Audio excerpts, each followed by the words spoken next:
जय भीम, जय भारत, जय संविधान। और आज का जो लाइव है वो एक महत्वपूर्ण लाइव, एक महत्वपूर्ण दिन। इतिहास में दिनों की बड़ी कीमत, दिनों का बड़ा सम्मान है, उनको याद किया जाता है।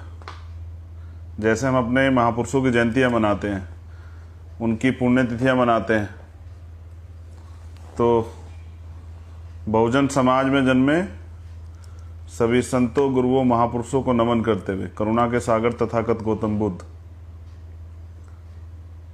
संत श्रोमणी सतगुरु रविदास जी महाराज, भगवान वाल्मीकि महाराज, गुरु नानक देव, संत कबीर, गुरु घासीदास जी,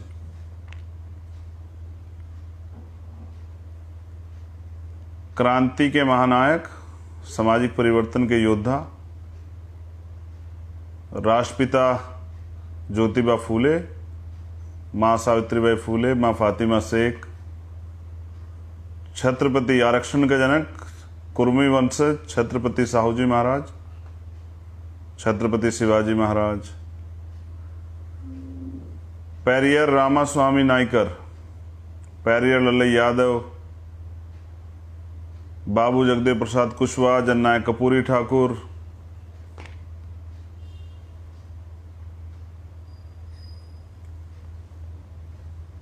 महामना राम स्वरूप वर्मा जी, आर.एल. चंदापुरी। और ये नया नाम है आर.एल. चंदापुरी, आप इनके बारे में पढ़िए, मैंने पढ़ा है। बैकवर्ड क्लास का जो नारा है, बैकवर्ड, वो बाबा साहब के साथ, बाबा साहब को जानकारी देने के लिए पहली बार इन्होंने यूज किया था। उनके साथ परम पूजनीय विश्व रत्न डॉक्टर बाबा साहब अम्बेडकर, क्योंकि आप थे तो हम हैं, मान्यवर दीना भाना वाल्मीकि साहब और मान्यवर साहब श्री काशीराम, मेरे गुरु, मेरे रहबर।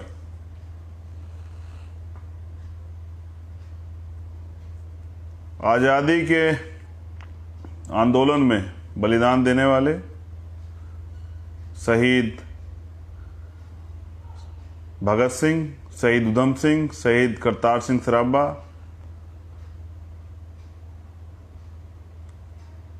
माता दिन वाल्मीकि जी, रमापति चमार जी और 1857 क्रांति के नायक धन सिंह कोतवाल गुर्जर जी, अशफाक उल्लाह खां साहब, तमाम जो आज़ादी के योद्धा हुए हैं उनको भी नमन। और आज का जो लाइव का उद्देश्य है वो यही है कि 9 मई 2017 को एक आंदोलन था और सरकार ने, प्रशासन ने उस आंदोलन में सहयोग नहीं किया। पुलिस प्रशासन ने और सरकार के लोगों ने अपराधियों को बचाने के लिए तमाम तरह के प्रयास किए और भीम आर्मी के लोगों ने आंदोलन में अग्रणी भूमिका अदा की, बहुजन समाज के लोगों ने अग्रणी भूमिका अदा की। अपराधियों को बचाने के लिए सरकार ने निर्दोषों पर मुकदमे कायम किए, जिनमें से एक मैं भी था। उसके बाद 8 जून 2017 को मेरी गिरफ्तारी हुई। 2 नवंबर 2017 को मुझे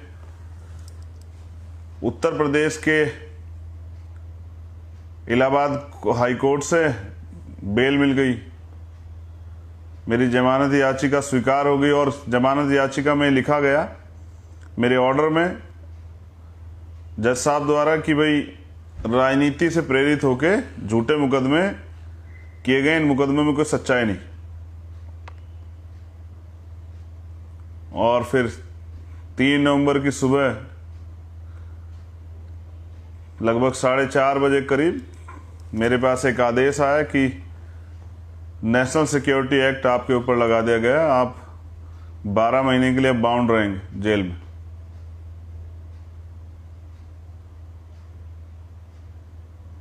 तो ठीक है, सरकार की मर्जी है, सरकार लगा दे। उस दिन पहली बार राजनीतिक सत्ता, जिसके लिए बाबा साहब अम्बेडकर ने कहा पॉलिटिक्स द मास्टर की। राजनीतिक सत्ता वो चाबी है जो आपकी सारी परेशानियों के हल खोल सकती, आपकी सारी परेशानियों का हल कर सकती। फिर कभी कोर्ट, कभी तारीख, बीमार हुआ तो इलाज बंद, जज साहब से कोर्ट में कहा तो तारीखें बंद। फिर 2 अप्रैल का हादसा हुआ, मैं 8 दिन, 2 अप्रैल का आंदोलन, उसके बाद तमाम तरह से मुकदमे, गिरफ्तारी।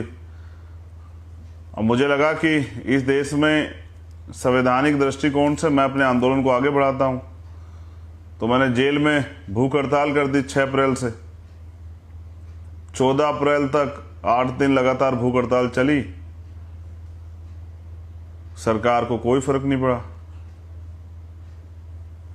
फिर एक दिन आया जो आज है 13 सितंबर, और मुझे पता लगा कि सरकार ने मेरा एक मुकदमा जो रासुका का था, नेशनल सिक्योरिटी एक्ट का, उसको हटा दिया है। बाकी सभी मुकदमे जुगे तू हैं। तो आज इस समय लगभग वो सूचना मेरे पास आ गई। फिर उत्तर प्रदेश के इतिहास में पहली बार ऐसा हुआ कि रात को 2:30 बजे किसी व्यक्ति को छोड़ा गया। उनका इरादा सुबह छोड़ने का था, लेकिन जिस तरह के भीड़, जिस तरह के समर्थक, जिस तरह का प्यार, जिस तरह का भाईचारा बाहर बना, तो सरकार की नींद हराम होगी। सरकार ने सोचा कि रात को ही छोड़ दो। और जब मैं घर लौट रहा था कुछ साथियों को चोट भी लगी। और ये वो दिन है कि जब ये तय किया गया लाइफ में आदमी के पास चुनने का मौका होता है, तो हमने तय किया कि अब जीवन के अंतिम क्षण तक सामाजिक परिवर्तन, आर्थिक मुक्ति के माननीय काशीराम साहब के आंदोलन और बाबा साहब के संविधान को लागू कराने के आंदोलन को चलाना। इस बीच में जब मैं जेल में रहा तो हमारे बहुत सारे साथी हमारे साथ जेल में रहे। हमारे साथ माननीय राष्ट्रीय अध्यक्ष जी, प्रमुख राष्ट्रीय महासचिव, प्रमुख राष्ट्रीय उपाध्यक्ष और सहारनपुर के लोग, मुजफ्फरनगर के लोग, हमारे नौजवान नेता, तमाम लोग वहाँ बंद थे।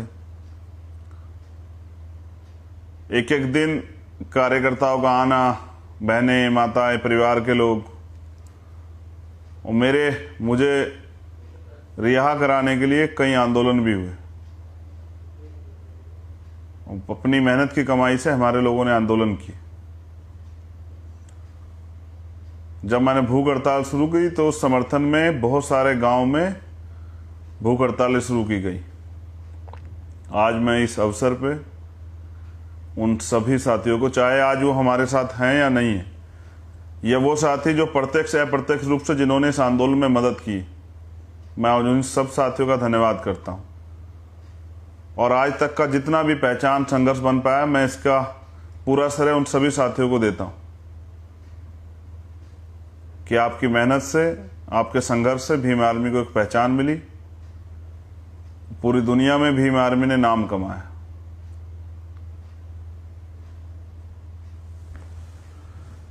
ये आंदोलन अभी अधूरा है। इससे जिस लक्ष्य के लिए इस आंदोलन को तय किया गया था, भीम आर्मी भारत एकता मिशन को, वो पूरा नहीं हुआ।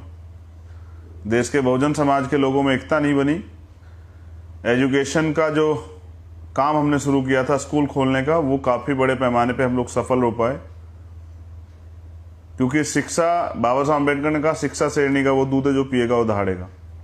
तो जब हमारे लोगों ने एजुकेशन लेनी शुरू की और हमने देखा कि बुनियादी रूप से तब सभी सरकारों ने मिड डे मील और तमाम तरह की योजना चला के हमारे लोगों को शिक्षा से दूर करने का प्रयास कर लिया है। महंगी पढ़ाई, महंगे स्कूल और एक तरफ प्राइमरी स्कूलों में पढ़ाई ख़त्म कर दी गई। तो जो भीम आर्मी के लीडरान द्वारा जो तय किया गया कि स्कूल, कोचिंग सेंटर खोले जाएंगे, वो बड़े पैमाने पर खुले। मैं आज भी आपसे उम्मीद करता हूं कि उस काम को जारी रखिए। ये हमारा पहला काम था। दूसरा काम था हमें जो बाबा साहब अम्बेडकर हमें रास्ता दिखा के गए 22 प्रतिज्ञाओं में और तमाम तरह से भारतीय संविधान में भी आर्टिकल 51 में जो मूल कर्तव्य हैं उसमें कि हमें अंधविश्वास, पाखंडवाद जिसके शिकार हम लोग होते हैं, तमाम तरह के वो त्यौहार जिनके नाम पे हमारे लोगों का शोषण किया जाता है, उनसे दूरी बनानी चाहिए। और आज भी भीम आर्मी के लोग उस काम कर रहे हैं। मैं भीम आर्मी के सभी साथियों से कहना चाहता हूँ, पूरे देश में और दुनिया में जो भीम आर्मी के समर्थक साथी हैं, आज नेपाल से भी भीम आर्मी से जुड़ने के लिए लोग आए थे। अब नेपाल में भी भीम आर्मी का काम शुरू होगा, जल्द ही जो है वहाँ के प्रदेश अध्यक्ष की घोषणा की जाएगी। अम्बेडकरवादी आंदोलन पूरी दुनिया में, बस वहाँ शोषित लोगों के नाम बदलते हैं, उनके रंग बदलते हैं, उनके कद बदलते हैं, उनकी भाषा बदलती है, लेकिन ये एक ऐसा समय है जहां हिटलर शाही हावी पूरे देश में, भारत के अंदर और दुनिया के अंदर डेमोक्रेसी का मजाक बनाया जा रहा है, लोकतंत्र की धज्जियां उड़ाई जा रही। मैं आपसे ये भी स्पष्ट कर देना चाहता हूं, कुछ साथी अभी कहते हैं कि जब तक भीम आर्मी थी हमारा पूरा समर्थन था, लेकिन जब से पार्टी बनाई हमारा समर्थन कम हो गया। तो मैं ये बता देना चाहता हूं कि जिन दलों ने हमें तब भी स्वीकार नहीं किया, तब भी हमें एजेंट और पता नहीं तमाम तरह की बातें कह के हमसे दूरी बनाई, वो आज भी दूरी बनाए हुए। उन्होंने कभी हमें स्वीकार नहीं किया, इसके गवाह आप खुद हैं। कभी किसी पार्टी ने जिसके लिए आपने खून पसीना दिया, जिसके लिए आपने संघर्ष किया, जिसको वोट दिया, कभी उसने आपका समर्थन एक दिन किया हो? आजाद समाज पार्टी बनाने से पहले कुछ गलतफहमी आपको दूर करनी चाहिए। कभी उस दल के एक नेता ने आपके लिए ये नहीं कहा कि नहीं भीम आर्मी अच्छा काम कर रही है, भीम आर्मी के लोग संघर्ष कर रहे हैं, नौजवान बाबा साहब के आंदोलन को आगे बढ़ाने का काम कर रहे हैं। तो ये चीजें अब खोखली हो चुकी है। मैं समझता हूं कि भीम आर्मी के साथियों से मैं निवेदन करता हूं, मैं दोबारा कह रहा हूं, जैसे मैं बाबा साहब के लिए कहता हूं कि आप थे तो हम हैं, लेकिन मैं तो आपसे भी कह रहा हूं, आप हैं तो हम हैं। आज हम जो कुछ भी हैं वो आपकी वजह से। और मैं समझता हूं कि अभी आंदोलन जिस दृढ़ संकल्प के साथ, जिस उद्देश्य के लिए चलाया था, पूरा नहीं हुआ। तो आप लोगों को गांव-गांव में स्कूल, छोटे छोटे स्कूल खोलने चाहिए। एजुकेशन की महत्ता को लोगों को समझाना चाहिए। जैसे हम वोट की वैल्यू को समझाते हैं, ऐसे एजुकेशन क्यों जरूरी है, इस बात को समझाना चाहिए। देखिए, मैं आपको एक स्पष्ट करता हूं, आज महत्वपूर्ण दिन कि जिस तरह सरकार निजीकरण कर रही है, मैं बार बार कह रहा हूं कि सरकार का मुख्य उद्देश्य निजीकरण करके सरकारी नौकरियों को खत्म करना है। सरकारी नौकरियां खत्म, रिजर्वेशन खत्म। इस पे अपर कास्ट के लोग कभी कभी खुश होते हैं कि रिजर्वेशन खत्म हो जाएगा। अब तो आपके पास भी 10% आर्थिक आधार पर आरक्षण है। आपको पता लग गया होगा कितने जो है इनकी आरक्षण की वजह से कितने आपके रास्ते में बाधाएं उत्पन्न हुई हैं, और कितने अयोग्य लोग जो है नौकरियों पर जा रहे हैं। अरे सर, ये सिर्फ आपके गलतफहमियां, इसको दूर कीजिए। रिप्रेजेंटेशन है कि किस समाज की कितनी भागीदारी सिस्टम में है, क्योंकि जब एक जैसी विचारधारा के लोग कहीं बैठ जाएंगे तो उससे विपरीत विचारधारा के लोगों का शोषण ही होगा, चाहे उनको न्याय नहीं मिलेगा। इसलिए रिप्रेजेंटेशन, आरक्षण की व्यवस्था की गई कि हर वर्ग की, जो प्रदेश और देश में रहने वाले हर वर्ग के लोग की हिस्सेदारी हो, जो उनके साथ अन्याय ना, उनके लिए नीतियां बने, उनको आगे बढ़ने के रास्ते मिले, उस समाज का सामाजिक आर्थिक विकास हो। तो जिस तरह से सरकार निजीकरण का मुख्य उद्देश्य, जैसा मैंने पहले भी कहा कि इनके आरएसएस के नेता ये कहते थे कि हम आरक्षण को इतना निष्क्रिय कर देंगे कि इसका रहते भी कोई फायदा नहीं होगा। आज उसी को आगे बढ़ाया जा रहा है। जब सरकारी डिपार्टमेंट नहीं रहेंगे तो सरकारी नौकरी कहाँ रहेगी, और जब सरकारी नौकरी नहीं रहेगी तो आपको आरक्षण व्यवस्था के थ्रू आपको कौन नौकरी देगा? फिर वास्तविक हालात हो जाएंगे। अगर आज आरक्षण के बिना, सरकारी डिपार्टमेंट के बिना अगर आपको किसी महकमे को देखना है तो हम पे है ये सफाई कर्मचारी व्यवस्था। आप देख लीजिए कि क्या मिलता है उसमें और कितनी तनख्वाह मिलती है, कितना काम करना पड़ता है। निजीकरण गुलामी। जब भी आप छुट्टी मांगोगे तो प्राइवेट सेक्टर वाला कहेगा कि चलिए घर जाइए। आप कहोगे मेरी बहन बीमार है, दवाई के मुझे इलाज के लिए थोड़ा समय चाहिए, तो वो कहेंगे घर जाइए। आपके बाद बहुत लोगों की लाइन लगी हुई है। आप कहेंगे मेरी बहन की शादी समय चाहिए, नहीं मिलेगा। माँ बीमार है, नहीं मिलेगा। पिता बीमार है नहीं मिलेगा, कहीं परिवार के साथ और किसी उसमें जाना नहीं मिलेगा, आप डिप्रेशन में, कोई फर्क नहीं पड़ता, उनको सिर्फ काम चाहिए। प्राइवेट सेक्टर है, वहां कोई जवाबदेही नहीं। मैं सचेत कर रहा हूं पूरे देश में रहने वाले बहुजन समाज के लोगों को कि इस देश के दलित पिछड़े वर्ग के लोग को गुलाम बनाने की साजिश आरक्षण व्यवस्था है। और मैं मिला था नेपाल के लोगों से, वो हिंदू राष्ट्र था, लेकिन उनको भी समझ आया कि हिंदू राष्ट्र बनने से कुछ नहीं हुआ, उनकी तरक्की के रास्ते रुके और एक वर्ग का कब्जा उस पर बना रहा, शोषण हुआ।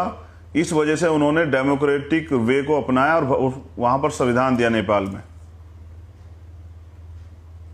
लेकिन मैं आपसे कह रहा हूं कि ये तमाम तरह की चीजें, ये सब चीजों का एकमात्र उद्देश्य ये है कि दलित पिछड़े वर्ग के लोगों में जो सामाजिक आर्थिक उन्नति उनकी बनी है, राजनीतिक चेतना जो उनके अंदर आई है, वो हिस्सेदारी की लड़ाई जो लड़ने लगे हैं, तो जब भी वो हकदारी की बात करें तो उनको धर्म की चाशनी चटा के उनको घर बिठा दो। इसलिए सारे सिस्टम पे काबिज 80% आबादी, जिसको ये तथाकथित हिंदू कहते हैं, उनको कहा जाता है कि वो खतरे में।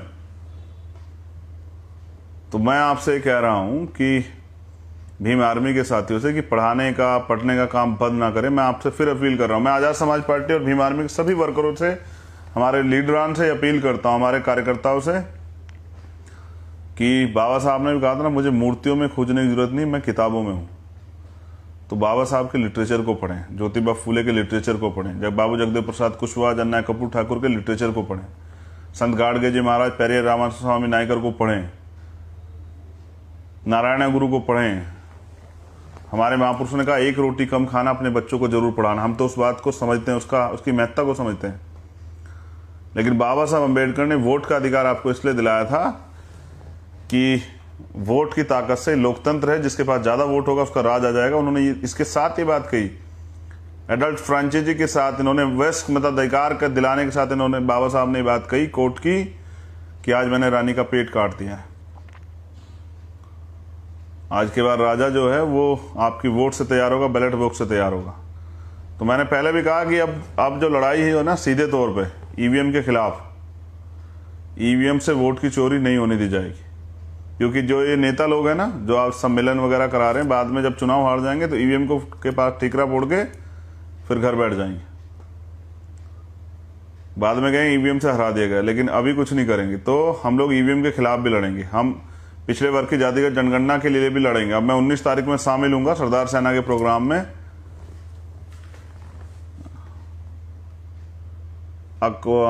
अम्बेडकर नगर, वहां की यूनिट के लोगों को मैं यहीं के माध्यम से बता दे रहा हूं, बाकी प्रदेश अध्यक्ष जी द्वारा बता दिया जाएगा। अम्बेडकर नगर जो पिछड़े वर्ग के हमारे सरदार सेना के जो लोग हैं, वो साथी जो हैं, वो पिछड़े वर्ग की जातिगत जनगणना के लिए प्रयास कर रहे हैं और उसके लिए वो एक रैली निकाल रहे हैं, मैं उसमें शामिल हूंगा।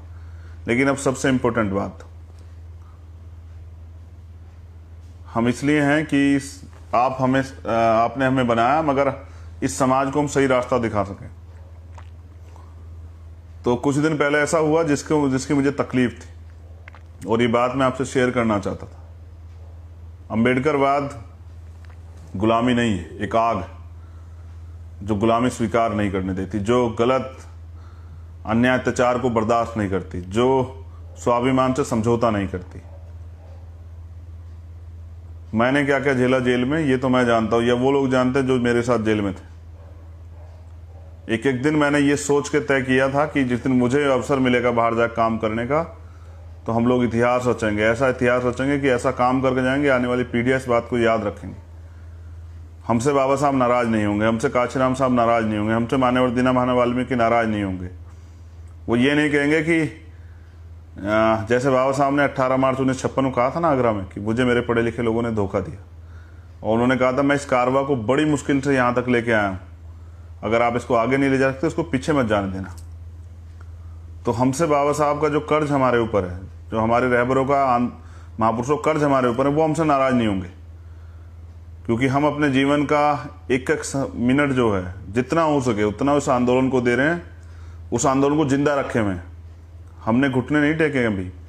ये लड़ाई 15 बनाम 85 की है और 85% बहुजन समाज इस देश में राज करेगा। बाबा साहब अम्बेडकर का सपना पूरा होगा, काशीराम साहब का सपना पूरा होगा। लेकिन एक सामाजिक अपील आप तमाम लोगों से, स्पेशली दलित वर्ग के लोगों से, कि हमारे यहाँ एक कार्य होता है कि अगर परिवार में किसी की डेथ हो जाए, जैसे पिताजी की, माँ की या दादाजी की दादी, तो उनकी एक रस्म है कि 13वीं होती है उनकी। पहले ये बड़ी जाति के, बड़ी जो अमीर लोग थे वो लोग किया करते थे, या बड़ी जाति के लोगों में होता, जिनको तथाकथित बड़ी जाति कहा जाता है, वो लोग करते थे। आज हमारे लोगों ने उसको एक्सेप्ट कर लिया है। और बुरा ये है कि करते क्या है, पहले जब डेथ होती है उस दिन जाते हैं, फिर 3 दिन बाद तीजा होता है तब जाते हैं, फिर 13वीं होते है तब जाते हैं। मैं आपसे अपील करता हूं कि मृत्यु भोज पे पाबंदी लगनी चाहिए। और ये आप अगर ये सोचेंगे कि चलिए कोई और बंद करेगा, तो मैं समझता हूं, आपका भाई होने के नाते मैं आपसे अपील करता हूं, और मैं कोई गलत अपील नहीं करता हूं, समाज को ये बुराइयां छोड़नी चाहिए। एक तो किसी के घर में डेथ होगी, उनका परिवार का उनका चाहने वाला व्यक्ति चला गया, फिर समाज का ये प्रेशर कि वो लोग उसकी अंतिम संस्कार के बाद 13 दिन बाद या 3 दिन बाद खाना करें और ये सब चीजें करें, और एक बड़ी भीड़ जाए। तो हमारी गुलामी का एक सबसे बड़ा कारण ये भी है, तमाम तरह के जो पाखंडवाद को हमने स्वीकार किया हुआ। जितना पैसा हम पूरे साल में बचाते हैं, वही पैसा हम तमाम तरह के झूठे और पाखंडवादी त्यौहार पे खर्च कर देते हैं।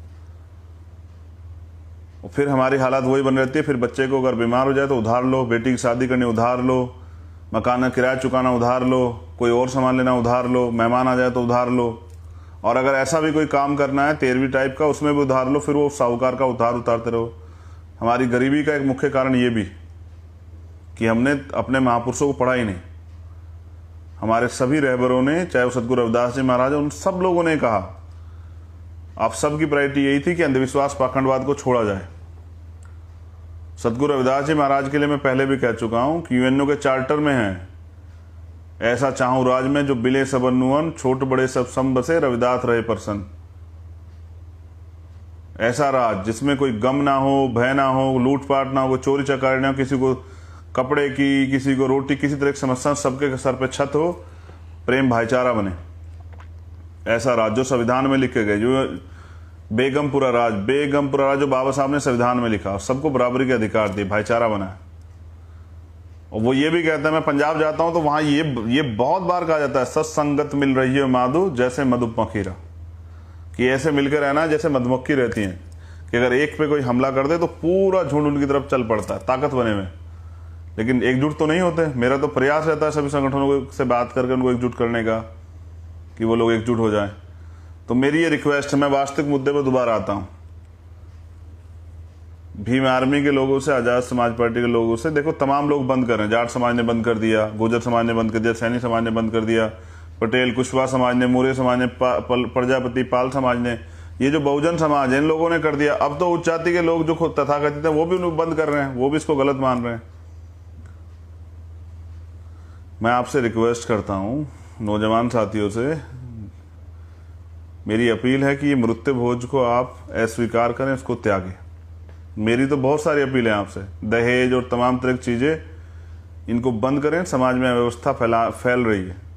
हम लोग वो सीख रहे हैं जो दूसरे लोगों का काम था, जिसके परिणाम अंत बुरे होते हैं, जबकि हमें वो सीखना है जो हमारे रहबर लिख कर गए हैं, बता कर गए हैं।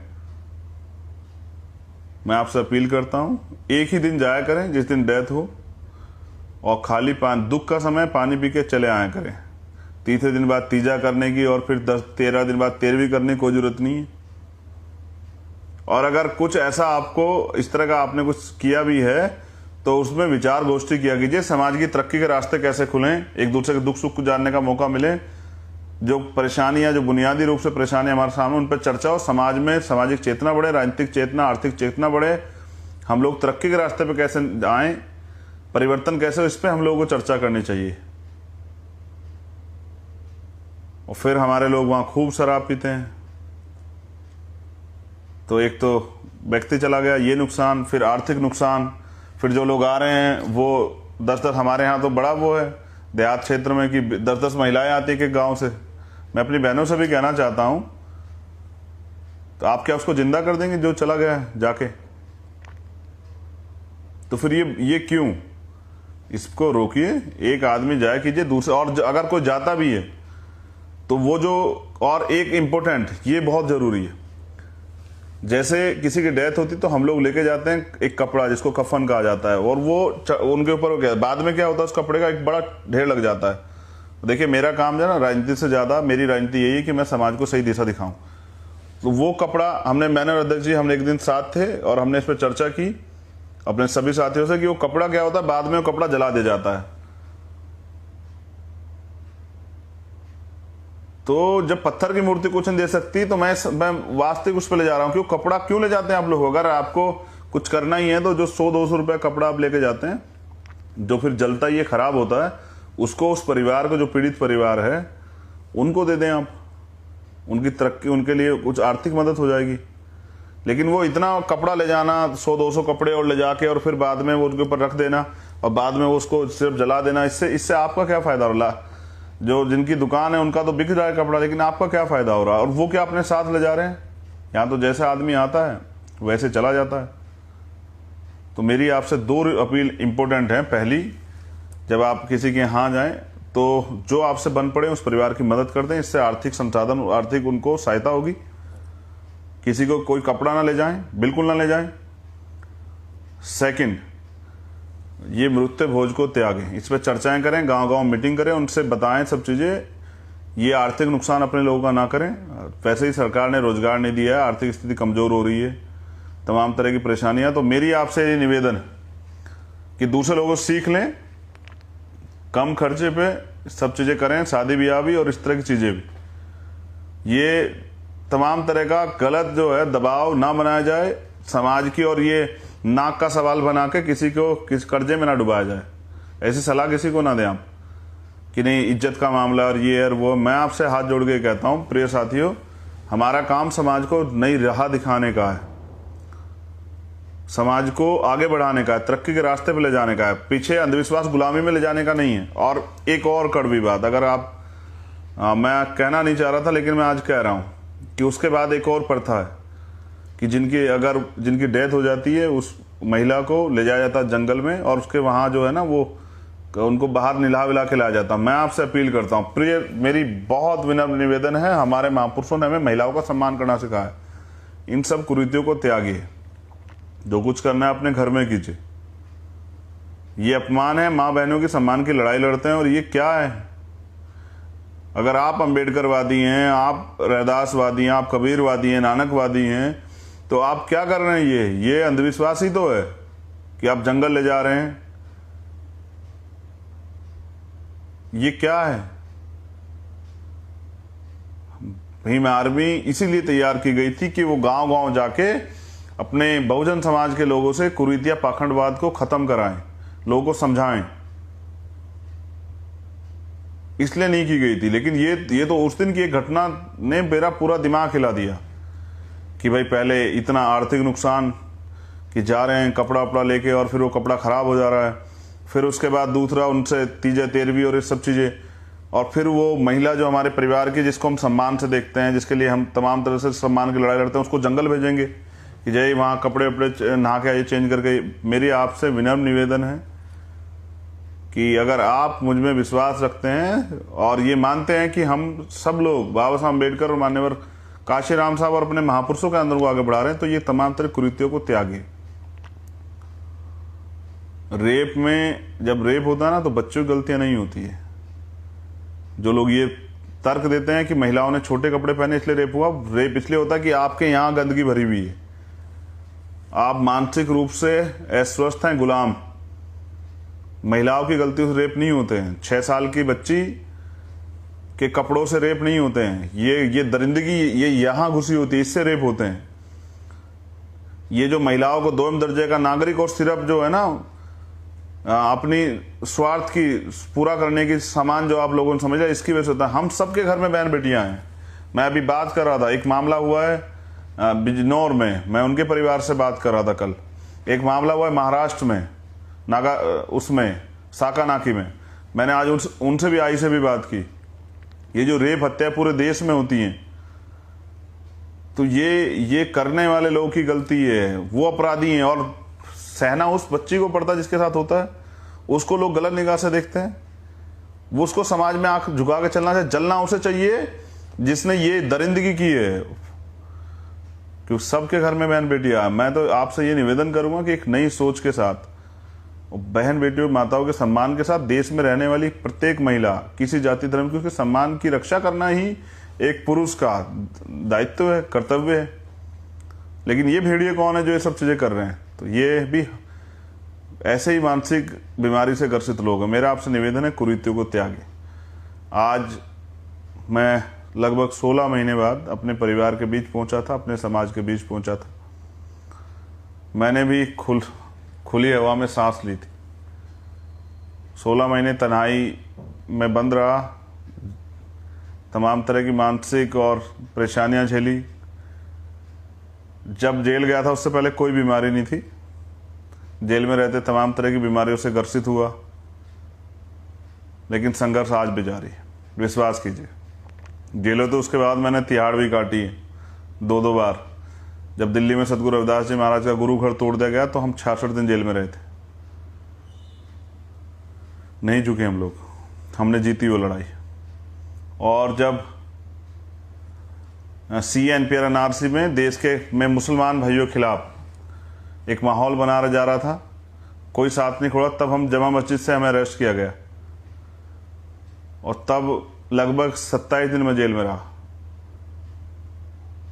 इनसे फर्क नहीं पड़ता ये आंदोलन। मैं तो जिनको नेता मानता हूं, मान्यवर साहब श्री काशीराम, वो तो शराब बंद कराने के लिए, शराब की भटिया को बंद कराने बरेली जेल में रहे और पूरे देश में उन्होंने संगठन के लोगों से गिरफ्तारी दिलवाई। हमारा असली उद्देश्य सत्ता नहीं है, सत्ता को साधन बना के हमारे महापुरुषों ने कहा कि हमें व्यवस्था परिवर्तन करना है। इस देश में समता, समानता, बंधुत्व, भाईचारा, समता मूलक समाज की स्थापना और भारतीय संविधान को पूर्ण रूप से लागू कराने की जिम्मेदारी हम लोगों पर है। तो मैं आपका आभार प्रकट करता हूं, मगर मैंने आपसे निवेदन की है, पहली, कपड़ा ना ले जाएं, दूसरी, मृत्यु बहुत त्यागें, और तीसरी, नौजवानों से मैं कहना चाहता हूं अपनी बहन बेटियों को बाहर ना भेजें सर, बिल्कुल ना भेजें। उनके सम्मान की सुरक्षा करें। ये अंधविश्वास, पाखंडवाद नहीं होता। मैं तभी तो कहता हूं, मैं नकार देता हूं उनको जिनसे आप रोज जो हैं दोनों हाथ फैला के जो है मांगते हैं कि ये दे दीजिए, वो दे दीजिए, कि जो अपने द्वारा निर्मित बच्चियों की रक्षा नहीं कर पाते, जो उनके चिल्लाने पे, जब उनके साथ अन्याय अत्याचार होता है, दुर्भावना होती है, उनके साथ वो पीड़ित होते हैं, उनका अपमान किया, जो उनकी मदद नहीं कर सकते, वो मुझे नहीं लगता किसी की मदद कर पाएंगे। तो मैं किसी धर्म की आलोचना नहीं करता, क्योंकि भारतीय संविधान का आर्टिकल 25-26 की इजाज़त नहीं देता, वो सभी को धार्मिक स्वतंत्रता देता है, लेकिन हमारा एक ही धर्म है, वो है इंसानियत। और अगर आपको किसी इंसान के दुख तकलीफ पे, उसको दुख में देखे तकलीफ नहीं हो रही, तो आप भी जानवर से कम नहीं। अगर आपकी संवेदना मर गई है तो आप भी जानवर से कम नहीं। और हाल उत्तर प्रदेश में कहूं तो ये हाल है कि उत्तर प्रदेश की सरकार डेंगू बुखार और वायरल फीवर से नहीं लड़ पा रही है। कोरोना से क्या लड़ेगी और किसी बीमारी से क्या लड़ेगी? अभी रिपोर्ट पढ़ रहा था फिरोजाबाद, महाराजगंज साइड की, कि 3-3 बच्चे के बेड पे पड़े हुए हैं। हम पहले जूझे हैं बीमारियों के समय में, पिछले कोरोना काल में, लॉकडाउन में, अब भी सरकार को शर्म नहीं आ रही। बस झूठे विज्ञापन के जरिए जो है बोर्ड लगा के जितना पैसा गरीबों के स्थिति में सुधार के लिए, नौजवानों को रोजगार देने के लिए खर्च करना चाहिए था, वो पैसा विज्ञापन में बहा रहे हैं। ये पैसा हम लोग की मेहनत की कमाई का पैसा है। बहुत बहुत धन्यवाद। मैं आप तमाम देश के कार्यकर्ताओं को, नेताओं को, पदाधिकारियों को, एक कार्यकर्ता भीम आर्मी का होने के नाते इस आंदोलन को, मेरी रिहाई के आंदोलन को आगे बढ़ाने के लिए बहुत बहुत आभार प्रकट करता हूं अपनी बहनों माताओं का, जिन्होंने संघर्ष किया, उन साथियों का जिन्होंने प्रत्यक्ष या अप्रत्यक्ष रूप से मदद की, और उन साथियों का भी जो आज हमारे साथ नहीं है किन्हीं कारणों से। लेकिन विश्वास कीजिए, ये संकल्प लेके हम लोग निकले हैं, और जब तक अपने गुरुओं, महापुरुषों, रहबरों का सपना, बाबा साहब अम्बेडकर और मान्यवर काशीराम साहब का कर्ज जो है हम लोग नहीं चुकाएंगे, तब तक चैन से नहीं बैठेंगे। अपने जीवन का एक ही लक्ष्य है कि किसी भी कीमत पे अपने महापुरुषों का सपना पूरा करके अपने देश को गौरवान्वित करना है, दुनिया में अपने देश का मान बढ़ाना है, अपने प्रदेश का मान बढ़ाना है।